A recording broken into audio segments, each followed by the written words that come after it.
everyone. Welcome to a live episode of the Low Code Revolution. We are here from the Microsoft Power Platform Conference in Orlando, Florida. My name is April Dunnam, and I'm joined by one of our community members, Scott Durow. Thanks for coming on the show live here in person, Scott. Thank you, April. It's great to be here. So you're kind of like proliferous in the community, right? You've been around for a while. Can you just do a brief introduction for everyone watching that might not be familiar with you? Yeah, I've been around for a while is another way of saying I'm old. Not at all. I am not. Well, I've had a great privilege of growing up with the platform. I think it's gone all the way from the early days of SharePoint and CRM and bringing those together. I've been involved with the community writing open source tools. So I am now in this position where I've got a background in pro code and development, but I'm loving embracing the low code revolution. So yeah, it's just a great time to be in this environment with the Power Platform. Absolutely, and this event is a good tell of that. We have nearly 4,000 people in person in Orlando wanting to learn more about the Power Platform, so it's been an amazing event. So one of the things on your Twitter profile I noticed that you have is a hashtag ProCode No Code Unite. So yes. I love that hashtag. So obviously you're really passionate about pro developers, low code developers working together. So what would be some of the things that you see in that relationship between pro code, no code devs, maybe some pain points or, maybe are they scared to embrace like working together with low code? What's your general feeling that you've noticed? Yeah, well, I mean, I made that hashtag, it was back Scottish Summit a number of years ago with Sarah Lagerquist, and we were really we're looking at the community and seeing a bit of a defensive us and them attitude. And from a pro code perspective, it's not surprising really, because when in the past we've had new languages, because IT constantly, you have to embrace change, that's one certainty in IT. It's never been quite the same as we have today, because there's never been a new level of coding that has now suddenly increased the audience, the people who can be software developers, to literally everybody on the planet. Yeah. And so naturally, I think initially pro coders got a little bit defensive. And so really it was about saying, let's not get defensive because this is a good thing. Let's try and bring both sides together. Let's unite and make great software together. I love it. Yeah, I mean, I don't think there's any reason to be defensive on it. It's just extending your development team. That's the great thing about it. And I love the stories that I've heard at this conference about people switching careers, not even in an IT career, and getting onto the Power Platform and embracing it and now getting into the IT field. So it's just more room for everyone. There's going to be no shortage of applications that need to be built that need both pro code and low code developers for sure. So I love that message. Now, one of the things that I've heard a lot about when it questions the Power Platform from like a pro dev standpoint of really embracing it is, can it really support the ALM that we have with traditional development? Can you touch on that a little bit? Yeah, I mean, ALM today is so different to perhaps it has been in the past, because in the past it was very much a pro dev focused thing, and there was a lot of tools you had to do, and it was very difficult to configure. What we're seeing from Microsoft is making ALM constantly easier and easier and easier. Now the focus is very much that ALM shouldn't be something that's only achieved by pro devs. Healthy ALM can be done from a maker perspective as well. But the things that I see a lot from pro dev teams is that that same thing we were talking about where people getting defensive sometimes comes from, well, I don't want somebody making changes in my environment and then just suddenly deploying that. Yeah. Who knows what's going to happen?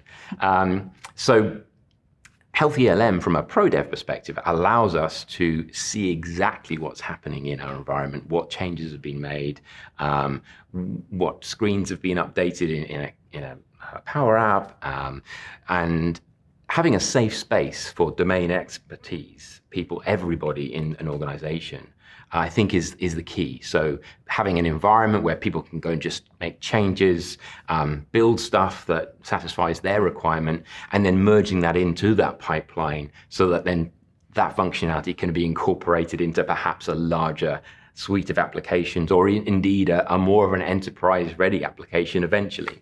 Yeah, absolutely. And for those watching that might not even know what ALM means, we should probably break down that acronym True. just in case. Yes. Application Lifecycle Management is really all that that's about. Do you want to give like a brief overview, not to put you on the spot, but just I don't want to assume that everyone watching knows what ALM even is and why it's important.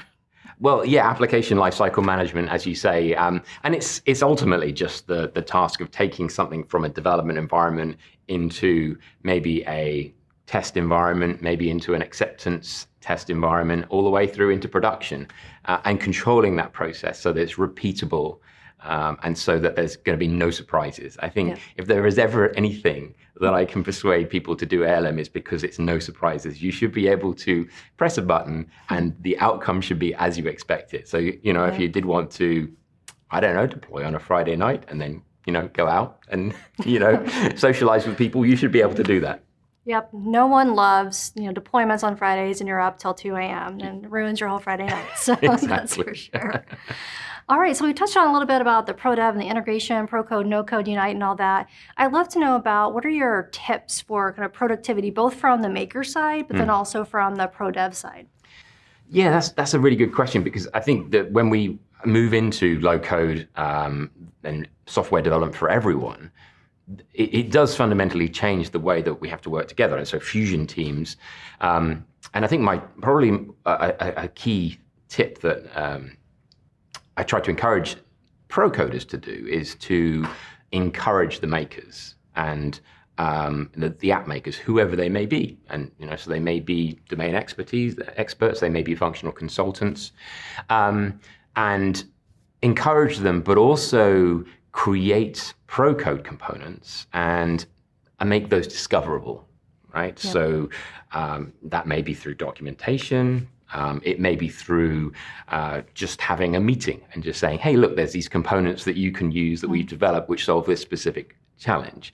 Now, the Creator Kit, which I've been working on with the PowerCat team, is a very, very good example of that. It solves a very specific challenge, which is how to make Canvas apps and custom pages look like model-driven apps or look like Office applications. And so encouraging people to use the ProCode components, and then from that point onwards, you just let them, build and make great things. Yeah, I love that tip. And if you haven't checked out the Creator Kit, great set of tools. Scott, the PowerCat team, worked on. Not only does it have Power Apps component framework controls, which are a way for pro coders to be able to build custom components for the Power Platform and for Power Apps to be able to put in your model-driven and your Canvas applications. So you can use your pro code, JavaScript and all those kind of skills to build those. It also includes, I believe, some Canvas components as well. It does, yes. Yeah, absolutely. And I think that's probably a second tip that I have, is that from a pro code perspective, pro code doesn't necessarily mean you're writing TypeScript, C#, whatever language that you would care to pick. Pro code can mean writing low code, and it can, because it's about using the tools that we have at our disposal. And Canvas components are a great example of that. You may have a pro code team writing Canvas components and publishing those so they can be consumed by makers, and it becoming a reusable asset, a component that is used across multiple different applications. Yeah, absolutely. I'm a huge fan of components, both component framework and Canvas components as well. So definitely check out that Creator Kit because it's going to speed up your productivity for sure in your app development. Now, what about from the pro dev side? Any other tips there that we should be thinking about just to be more productive?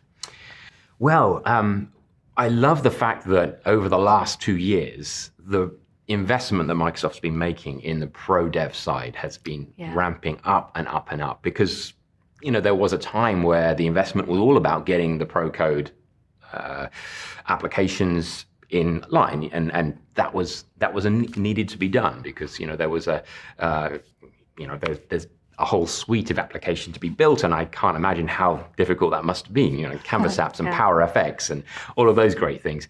But there was obviously a gap around the pro dev side of things. But with the pro dev offering now, my biggest tip would be, if you've not used it or if you've not looked at it recently, look at the Power Platform CLI, the pack CLI. Good tip. Yeah.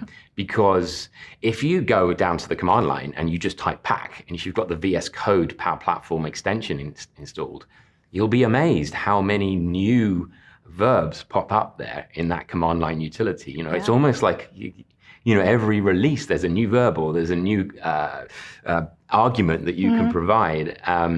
And so what we're starting to see is all the things that were kind of difficult to do and quite time consuming, or maybe people use PowerShell, or they'd written their own commands to do it. Suddenly they're all being put into a single place with authentication handled. You can then put it into your DevOps pipelines and things like that, all under the same umbrella. So definitely, if you've not done it recently, just type pack, see what's in that little magic box. That's a great tip. I can't even keep up with how many things are being added to that on a daily basis, and it's going to be your one-stop shop. Just anything you need to do.